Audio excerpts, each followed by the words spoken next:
I was standing in my backyard last night just looking up at the stars, and it really hit me. The universe is it's like we're living inside this giant ticking clock. It is. It's like a cosmic watch mechanism. You don't always notice it, but it's always there. Exactly. And today, Tuesday, February 17th, 2026, those gears are lining up to produce something spectacular. Ah, yes. The astronomical bulletins have been all over this. We are getting a Ring of Fire eclipse. But the kicker is, it's happening in one of the most remote places on Earth. That's right. We're unpacking the annular solar eclipse happening right now over Antarctica.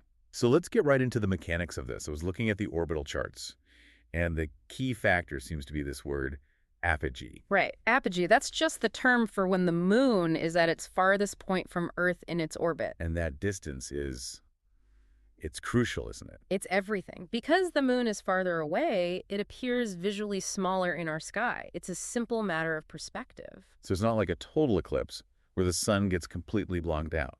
Exactly. The moon is just a little too small from our point of view to do the full job. It slides right in front of the sun. Yeah. But it leaves a little bit behind. It leaves that bright, blazing ring of sunlight visible all around the edges. The annulus. The Ring of Fire.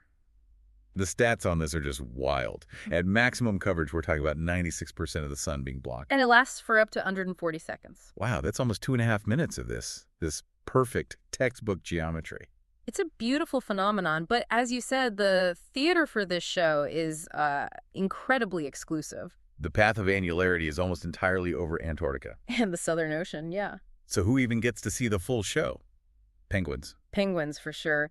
And a few very dedicated researchers at stations like Concordia on Dome C or the Murney Station. Can you just imagine stepping out into that extreme cold, assuming the weather cooperates, to see one of the solar system's most precise light shows? It's a real reminder of how far we'll go just to understand our place in the cosmos. For the rest of us not on the ice, folks in, like, the southern tips of South America and Africa might catch a little something today, right? Yeah, Chile, Argentina, parts of southern Africa, they'll get a partial eclipse. The sun will look like a crescent, kind of like a cookie with a bite taken out of it. Still pretty cool. You know, that idea of complex mechanics, of things just clicking into place so perfectly. It reminds me of our sponsor, Embersilk, because you want your business to have that same kind of seamless precision. Integrating the right systems is key. Totally. Embersilk.com is the place to go for AI training, automation, and integration.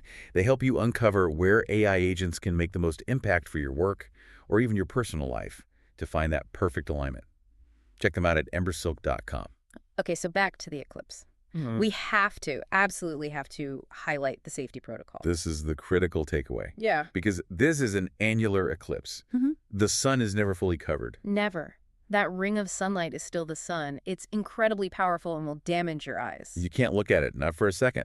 You absolutely must use ISO 12312-2 certified glasses. Your regular sunglasses are not, and I repeat, not safe enough. Okay, so safety first. Okay. But if you miss the boat to Antarctica, which is... Pretty much all of us. Right. The 2026 calendar actually has some great news. This eclipse is really just the opening act. It is. The main event is coming up on August 12th of this year. We get a massive total solar eclipse. And that one is much more accessible. Greenland, Iceland, and Spain. Darkness in the middle of the day. It's a completely different experience and, yeah, a lot easier to get to than the South Pole. I love that. So we start the year with this beautiful geometric ring, and we graduate to full totality later on. It's a year of looking up. Yeah, it really is. You know, before we wrap this deep dive, there was this one little thought, a kind of footnote in the research that I just can't shake. Oh, interesting. It's the idea that all of this perfect alignment, it's temporary. Ah, right. The fact that the moon is slowly drifting away from the Earth. Yeah, by about 1.5 inches every year, which doesn't sound like much, but it means that in the distant future, total solar eclipses won't be possible anymore. The moon will be too far away. It'll always appear smaller than the sun, so every eclipse will be annular. So we're living in this tiny, lucky window of cosmic time where the geometry works out perfectly for us. It really makes you appreciate the moment. We get to be here to witness it. What a privilege. A privilege indeed. Well, if you enjoyed this look into the solar system schedule, please subscribe to the show. Hey, leave us a 5-star review if you can. It really does help get the word out. Thanks for tuning in.